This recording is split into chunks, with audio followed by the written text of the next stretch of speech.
الحمد لله وحده لا شريك له والصلاة والسلام على من لا نبي بعده أما بعد أعوذ بالله من الشيطان الرجيم بسم الله الرحمن الرحيم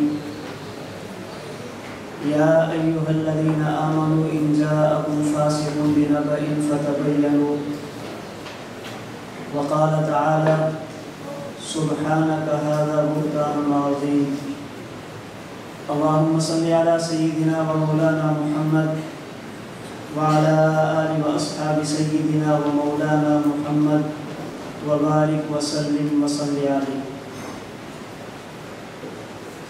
مسلمان اور مومن کے لیے جس طرح اللہ کی ذات پر ایمان لانا ضروری ہے، اسی طرح نبی کریم صلی اللہ علیہ وسلم کی نبوت اور ختم نبوت پر ایمان لانا بھی ضروری ہے۔ اور جس طرح مسلمان کے لیے اللہ کے کلام، اللہ کی بات، وحی مطلوب پر ایمان لانا ضروری ہے، اسی طرح مومن اور مسلمان کے لیے نبی کریم صلی اللہ علیہ وسلم کی بات، وحی غیر مطلوب پر ایمان لانا بھی ضروری ہے۔ مجتہد جب مسائل کا استنباط کرتا ہے تو استنباط مسائل کے لیے کئی چیزوں کو سامنے رکھتا ہے، جس میں قرآن کریم، حدیث رسول، اجماع امت اور مجتہد کا اپنا اجتہاد اور قیاس، جنہیں کہتے ہیں کہ شریعت کے دلائل وہ دو نہیں بلکہ شریعت کے دلائل چار ہیں: قرآن، سنت، اجماع اور قیاس۔ جو لوگ حدیث پاک کو حجت نہیں مانتے، وہی غیر مطلوب کو دلیل شرعی نہیں سمجھتے، یا قرآن اور حدیث کو ماننے کا دعویٰ کرنے کے بعد اجماع اور قیاس شرعی کو دلیل نہیں سمجھتے، ان کی شبہات میں سے، نظریات میں سے، ان کی افکار میں سے ایک شبہ، ایک نظریہ اور ایک فکر یہ بھی ہے کہ ہم حدیث پر عمل کریں گے، لیکن صرف ان احادیث پر جو صحیح ہوں گی۔ اگر احادیث ضعیف ہوئیں تو وہ ناقابل عمل ہوں گی، اگر حدیث صحیح ہوئی تو ہم اسے لیں گے، اور اگر حدیث ضعیف ثابت ہو گئی یا حدیث میں کمزوری آ گئی تو ایسی روایات مطلوب اور ناقابل عمل ہوتی ہے۔ اور حدیث ضعیف کے بارے میں انہوں نے اپنی یہ سوچ اتنی زیادہ مشہور کی کہ عام بندہ جس کو احادیث کی تعریف کا بھی علم نہیں ہوتا، جب اس کے سامنے یہ بات کی جائے کہ یہ حدیث تو ضعیف ہے تو وہ فوراً سمجھتا ہے کہ حدیث ضعیف شاید ایسا شجر ممنوع ہے جس کے قریب جانا جائز نہیں ہے۔ یہ وہ درخت ہے جس سے اللہ تعالیٰ نے حضرت آدم علیہ السلام کو روکا تھا۔ حضرت آدم اس درخت کے قریب چلے گئے تو ان کو جنت سے باہر آنا پڑا۔ اگر ہم حدیث ضعیف کی طرف جائیں گے تو شاید ہمیں بھی جنت نصیب نہ ہو۔ اس وقت عام ذہن یہی ہے کہ جب یہ کہا جائے ھذا حدیث ضعیف تو لوگ سمجھتے ہیں کہ اس کے قریب بھی نہیں جانا، اس سے بچنا بہت ضروری ہے۔ اور اس کے لیے انہوں نے ایک عجیب کام بھی کیا ہے، احادیث کی کتب کی تقسیم کی ہے۔ بخاری مسلم کو چھوڑ کر صحیح ابو داؤد، ضعیف ابو داؤد، صحیح ترمذی، ضعیف ترمذی، صحیح نسائی، ضعیف نسائی، صحیح ابن ماجہ، ضعیف ابن ماجہ، صحیح الترغیب والترہیب، ضعیف الترغیب والترہیب۔ یعنی حدیث پاک کو انہوں نے تقسیم کر دیا ہے یہ بتانے کے لیے کہ صحیح پر عمل کرنا ہے اور حدیث ضعیف سے ہم نے بچنا ہے۔ اسی حدیث ضعیف کی قسموں میں سے ان کے ہاں ایک قسم ہے کہ حدیث اس وقت مانیں گے جب سند کے اعتبار سے صحیح بھی ہو اور قرآن کے مطابق بھی ہو۔ اگر حدیث پاک کا متن قرآن کریم کی آیت سے ٹکرا گیا تو ایسی حدیث پر عمل کرنا جائز نہیں۔ اس کے لیے آپ حضرات کی بعض اصول فقہ کی کتابیں عبارتیں پیش کریں گے کہ ان حضرات نے لکھا ہے ان قابلہ خبر الواحد او القیاس، اگر قرآن کریم کی آیت کے مقابلے میں خبر واحد حدیث کا متن آ جائے یا قرآن کریم کی آیت کے مقابلے میں مجتہد کا اجتہاد اور قیاس آ جائے، یعمل بالکتاب ویترک ما یقابلہ، تو قرآن کریم پر عمل کریں گے، مقابلے میں آنے والی حدیث کو بھی چھوڑ دیں گے اور قرآن کے مد مقابل آنے والے مجتہد کے اجتہاد اور استنباط اور قیاس کو بھی چھوڑ دیں گے۔ اس پہ ہمارے حضرات پریشان ہوتے ہیں کہ ہمارا عقیدہ ہے اس پر حدیث ہے یہ تو ضعیف ہے، ہمارا مسئلہ ہے اس پر حدیث ہے یہ تو ضعیف ہے، ہمارے امام مجتہد کا اجتہاد ہے یہ قرآن کے مقابلے میں ہے چھوڑ دینا چاہیے، ہمارے عقیدے اور مسئلے پر روایات احادیث موجود ہیں لیکن یہ قرآن کے مقابلے میں ہیں، ان کو چھوڑ دینا چاہیے۔ اس لیے یہ دو باتیں اچھی طرح سمجھنی چاہیے، آیا ضعیف حدیث ہر حال میں ناقابل عمل ہے، ہر حال میں متروک ہے؟ کیا حدیث ضعیف کے قریب جانا بھی جائز نہیں ہے؟ اس کے بارے میں محدثین کی رائے کیا ہے؟ محدثین کا طرز عمل کیا ہے؟ حدیث ضعیف کیا یہ موضوع کی طرح ہے؟ جیسے موضوع اور من گھڑت کو چھوڑنا چاہیے ایسے ضعیف کو بھی چھوڑنا چاہیے، ایک بات۔ نمبر دو، اگر حدیث قرآن کریم کے مقابلے میں آ جائے تو کیا پہلی فرصت میں بغیر تدبر اور غور فکر کے اس حدیث کو چھوڑ دینا چاہیے؟ قرآن کریم کی آیت کو لے کر حدیث کا انکار کر دینا چاہیے؟ یہ دو باتیں آپ حضرات نے سمجھنے کی کوشش فرمانی ہے۔ ان دو باتوں کو سمجھانے کے لیے میں کچھ بات بطور تمہید کے عرض کرتا ہوں، بات تو بہت لمبی ہے لیکن میں اختصار سے خلاصہ عرض کرتا ہوں۔ حدیث پاک دو چیزوں کے مجموعے کا نام ہے، نمبر ایک سند، نمبر دو متن۔ یہ دو چیزیں ملیں تو اسے حدیث کہتے ہیں۔ سند سے مراد جو روات حدیث پاک کو نقل کرتے ہیں۔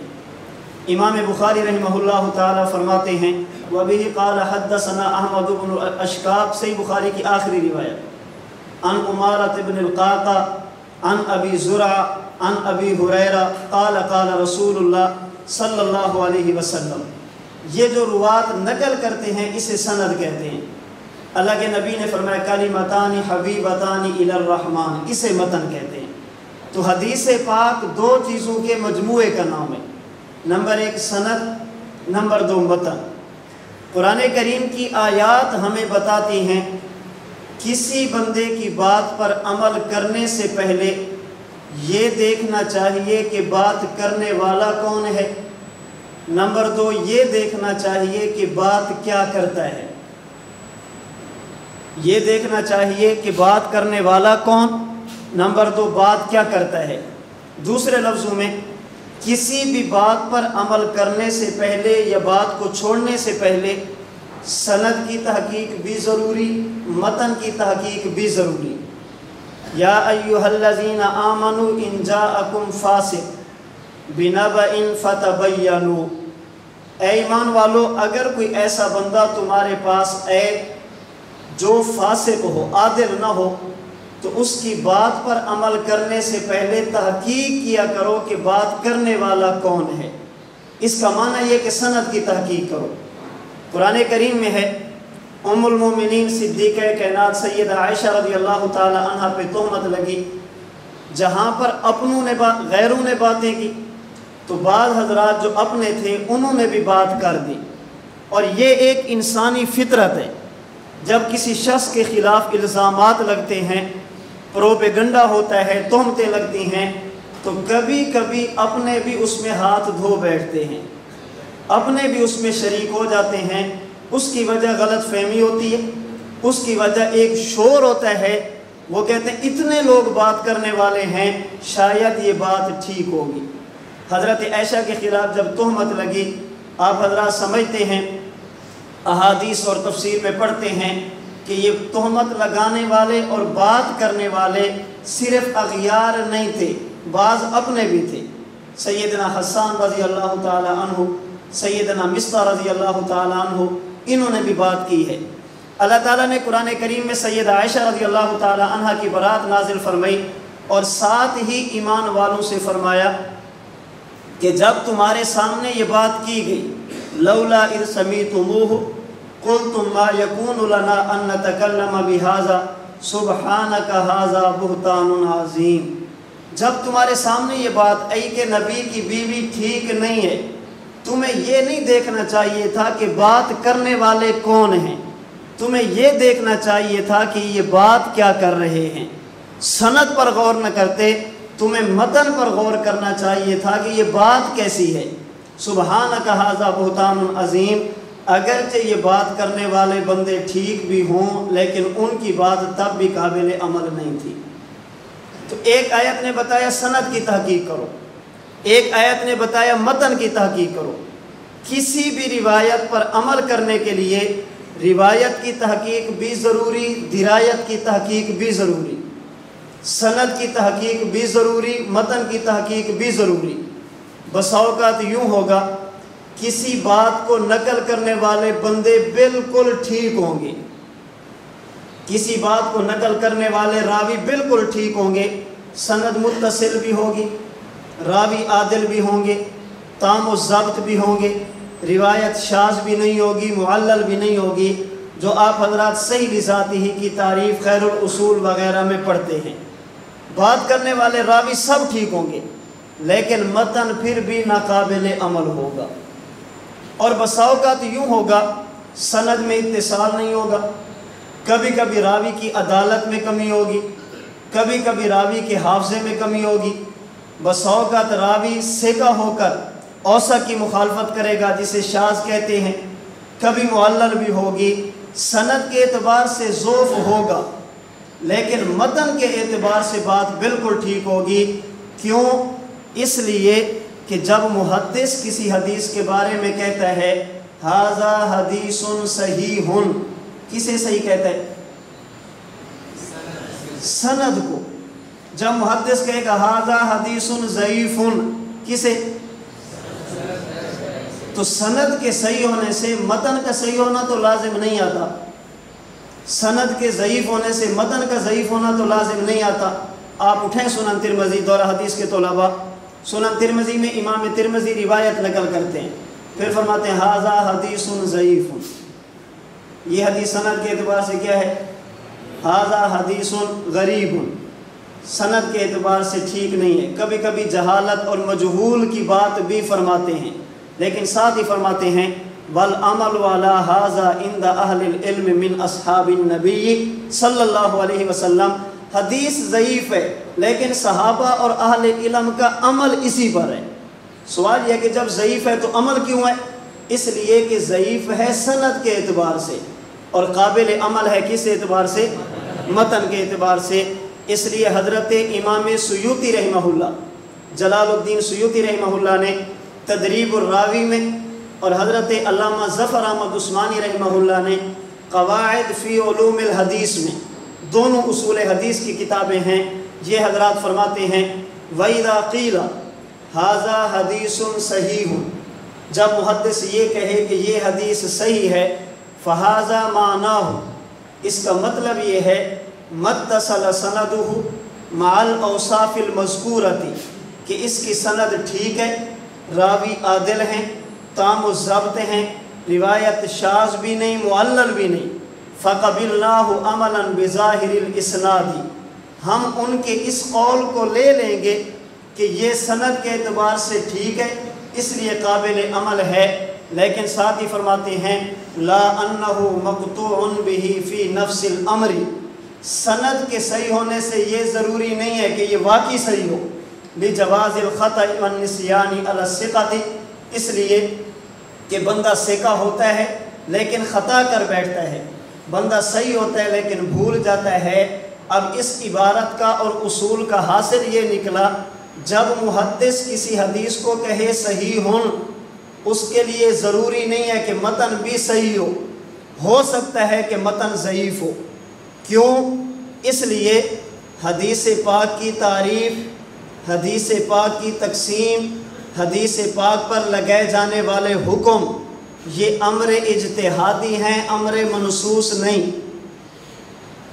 حدیث پاک کی تعریف، حدیث پاک کی تقسیم، حدیث پاک پر لگایا جانے والا حکم، یہ امر اجتہادی ہے، امر منصوص نہیں ہے۔ حدیث کسے کہتے ہیں؟ ما یضاف الی النبی کو، یا ما یضاف الی النبی او الصحابی او التابعی کو۔ یہ تعریف اللہ یا اللہ کے رسول نے نہیں کی، کس نے کی؟ امت کے علماء نے۔ جب ایک چیز قرآن اور حدیث میں آ جائے اسے کہتے ہیں منصوص، قرآن اور حدیث میں نہ ہو علماء بیان کریں اسے کہتے ہیں اجتہاد۔ تو حدیث کی تعریف اجتہادی ہے، منصوص۔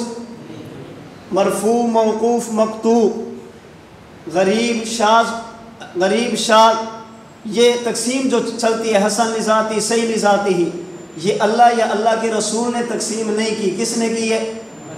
یہ صحیح ہے لذاتی ہی یا لغیری ہی، یہ حسن ہے لذاتی ہی یا لغیری ہی، یہ ضعیف، یہ متروک، یہ شاذ، یہ محفوظ، یہ منکر، یہ معروف، یہ مسترب، یہ مقلوب، یہ مصحف، یہ مدرج۔ یہ اللہ یا اللہ کے رسول نے نہیں بتایا، کس نے بتایا؟ امت کے علماء نے۔ جب ایک چیز اللہ یا اللہ کے رسول بیان نہ فرمائیں، امت کے علماء بیان فرمائیں، اسے کہتے ہیں امر اجتہادی، اسے کہتے ہیں استنباط، اسے کہتے ہیں اپنی رائے، اسے نص نہیں کہتے۔ تو حدیث کی تعریف، حدیث کی تقسیم اور حدیث پر لگائے جانے والا حکم، یہ اجتہادی امور ہیں، یہ منصوص نہیں ہے۔ اور اجتہاد کے بارے میں ضابطہ ہے المجتہد یخطی و یصیب۔ مجتہد جب مسئلہ بیان کرتا ہے اس میں خطا بھی ہوتی ہے، صواب بھی ہوتا ہے۔ اس لیے ہمارے فقہا کبھی ایک مسئلے پر دو مذاہب لاتے ہیں، یہ امام صاحب کے نزدیک، یہ امام شافعی کے نزدیک، یہ امام شافعی، یہ امام مالک، پھر ساتھ ہی فرماتے ہیں امام صاحب کا نظریہ، امام صاحب کا موقف، امام صاحب کا مسئلہ اور امام صاحب کا مذہب راجح ہے۔ ساتھ ہی فرماتے ہیں مذہبنا صواب یحتمل الخطا و مذہب غیرنا خطا یحتمل الصواب۔ اس مسئلے میں ہماری بات ٹھیک ہے، لیکن ٹھیک ہونے کے ساتھ ساتھ احتمال ہے کہ خطا ہوئی ہو۔ ہمارے امام کے علاوہ امام شافعی سے خطا ہوئی ہے، لیکن احتمال ہے کہ ان کی بات صواب ہو۔ تو اجتہاد میں خطا اور صواب دونوں احتمال رہتے ہیں۔ تو جب محدث کہے گا ھذا حدیث صحیح، قرآن کی آیت کی وجہ سے کہے گا، اللہ کے نبی کے فرمان کی وجہ سے کہے گا، اپنے اجتہاد سے۔ اور جب اپنے اجتہاد سے حکم لگائے گا، ہم کہیں گے ھذا حدیث صحیح، یہ محدث کا اجتہاد ہے، یہ امام کی اپنی رائے ہے۔ اب یہ ایسا اجتہاد ہے، یہ ایسی صحیح ہے جس میں احتمال ضعف کا ہے۔ اور جب کہے گا ھذا حدیث ضعیف، ہم کہیں گے یہ ایسی ضعیف ہے جس میں احتمال صحت کا ہے۔ تو جس چیز میں اجتہاد، جو چیز اجتہادی ہو، اس میں احتمال ثواب کا بھی ہوتا ہے، اس میں احتمال خطا کا بھی ہوتا ہے۔ تو جب محدث کہے گا حدیث صحیح ہے، اس میں احتمال ضعف کا رہے گا، اور جب یہ کہے گا ضعیف ہے تو اس میں احتمال۔ اسی وجہ سے آپ جس طرح فقہ کے مسائل پڑھتے ہیں، آپ حدیث پاک کی کتابیں اٹھائیں، ایک حدیث ہوگی، امام ترمذی نقل کریں گے، ساتھ ہی فرمائیں گے یہ حدیث حسن ہے، یہ حدیث صحیح ہے، لیکن کہیں گے میرے استاد امام بخاری رحمۃ اللہ علیہ اس حدیث کو نہیں لیتے، ان کے ہاں یہ صحیح نہیں ہے۔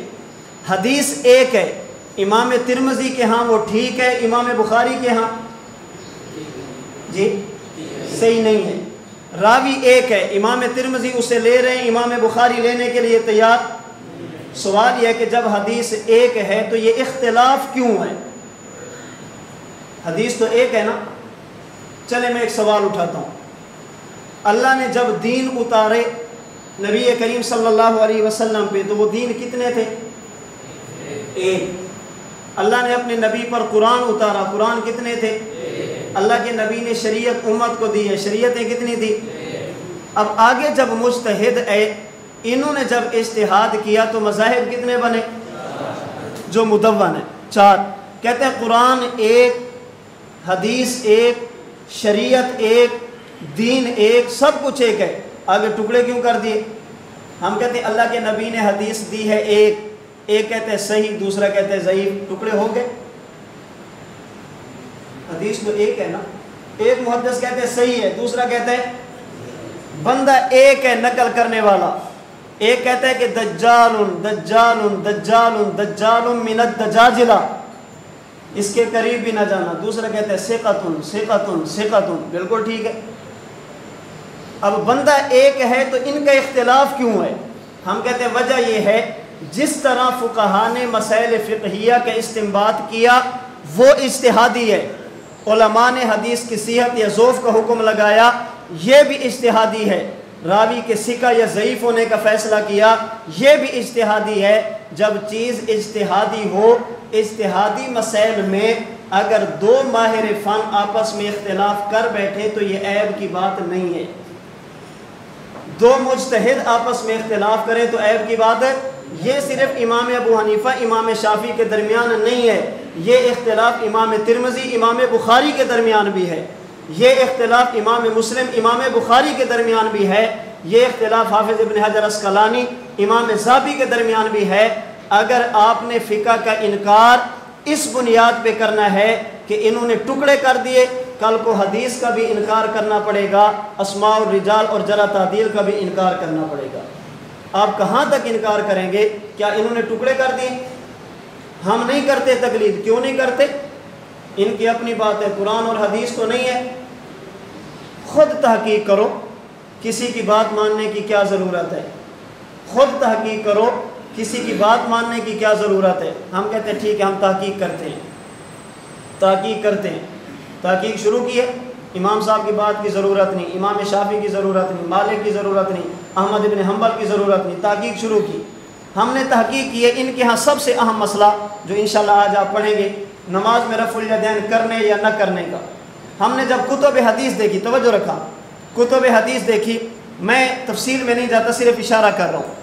ایک روایت کے مطابق 4 رکعت نماز میں 1 مرتبہ رفع الیدین کرنا چاہیے، ایک روایت کے مطابق 4 رکعت نماز میں 5 مرتبہ رفع الیدین کرنا چاہیے، ایک روایت کے مطابق 4 رکعت نماز میں 9 مرتبہ رفع الیدین کرنا چاہیے، ایک روایت کے مطابق 10 مرتبہ کرنا چاہیے، ایک روایت ان کے ساتھ اور ملا دیں تو 26 مرتبہ کرنا چاہیے، ایک روایت اور ملیں تو 4 رکعت نماز میں 28 مرتبہ رفع الیدین کرنا چاہیے۔ مسئلہ ہے ایک، حدیثیں ہیں 6، 1، 5، 9، 10، 26، 28، کس پہ عمل کریں کس پہ نہ کریں؟ کس پہ عمل کریں کس کو چھوڑیں؟ آگے سے جواب ملے گا صحیح پر عمل کرو، ضعیف کو چھوڑ دو۔ یہ حدیث صحیح ہے، یہ ضعیف ہے، کون بتائے گا؟ جی کون بتائے گا؟ حافظ ابن حجر عسقلانی بتائیں گے، امام صاحب یہی بتائیں گے نا، یہ صحیح ہے یہ ضعیف ہے، اور کون بتائے گا تمہیں؟ اصولیین بتائیں گے۔ آپ نے کہا قبلہ آپ نے تو ہمیں یہ سبق یاد کرایا تھا کہ اللہ کے نبی کے علاوہ امام ابو حنیفہ کی بات ماننا جائز نہیں، تو کیا ابن حجر عسقلانی کی بات ماننا جائز ہے؟ کسی حدیث کو صحیح یا ضعیف کہنا امت کے علماء نے کہا ہے، آپ تو کہتے علماء کی بات کی ضرورت ہی نہیں ہے۔ اصح الکتب بعد کتاب اللہ، بخاری پہ عمل کر لو، یہ کون سے پارے کی آیت ہے؟ اصح الکتب بعد کتاب اللہ کون سے پارے کی آیت ہے؟ اللہ کے نبی کا فرمان ہے، یہ کس نے کہا اصح الکتب بعد کتاب اللہ؟ علماء نے، علماء کی بات تو مانی نہیں ہے۔ بات سمجھ آ رہی ہے؟ تو کسی حدیث کو صحیح کہنا اور کسی کو ضعیف کہنا یہ کیا ہے؟ اجتہادی امر ہے۔ عمل کرنے کے لیے سند کی تحقیق بھی ضروری، متن کی تحقیق بھی ضروری۔ سند کے صحیح ہونے سے متن کا صحیح ہونا لازم نہیں آتا۔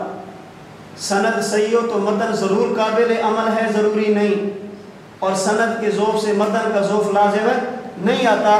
اگر سند میں کمزوری آ جائے تو متن کو چھوڑ دیں، ایسی بات نہیں ہے۔ اس لیے حضرت امام نووی رحمہ اللہ شرح مسلم کے مقدمے میں فرماتے ہیں عاب عائبون مسلما بروایتہ فی صحیحہ عن جماعت من الضعفاء۔ بعض لوگ اعتراض کرتے ہیں کہ امام مسلم رحمۃ اللہ علیہ نے اپنی صحیح مسلم میں ایسے راویوں سے روایت لی ہے جو ضعیف ہیں۔ امام نووی مقدمہ شرح مسلم میں فرماتے ہیں بعض لوگ امام مسلم پر اعتراض کرتے ہیں کہ انہوں نے اپنی صحیح مسلم میں ایسے راویوں سے حدیث لی ہے جو کیا ہیں ان جماعت من الضعفاء، فرماتے ہیں ولا عیب علیہ، یہ اعتراض بنتا نہیں ہے، یہ اعتراض بنتا نہیں ہے۔ کیوں؟ فرماتے ہیں اس لیے کہ جسے تم ضعیف سمجھتے ہو سکتا ہے وہ راوی امام مسلم کے ہاں ٹھیک ہو، جسے تم ضعیف سمجھتے ہو سکتا ہے ان کے ہاں ثقہ ہو، تو تم نے ضعیف سمجھا ہے، امام مسلم نے تو نہیں سمجھا۔ بات سمجھ آ رہی ہے؟ جسے تم کہتے ہو کہ ضعیف روات کی بات امام مسلم نے نقل کی ہے، امام نووی فرماتے اعتراض بنتا کیوں؟ یہ جو ضعیف ہیں تمہارے ہاں ہیں، امام مسلم کے ہاں تو نہیں ہیں۔ اگر تم نے اپنی رائے سے اسے ضعیف کہا تو امام مسلم نے اپنی رائے سے اسے کیا سمجھا؟ صحیح سمجھا۔ ان کا اپنا اجتہاد، تمہارا اپنا اجتہاد، وہ اپنے اجتہاد کے پابند ہیں اور آپ اپنے اجتہاد کے پابند ہیں۔ آپ اپنا اجتہاد امام مسلم پر زبردستی مسلط نہ فرمائیں۔ اور یہی بات رفع الملام عن ائمۃ الاعلام میں حافظ ابن تیمیہ رحمۃ اللہ علیہ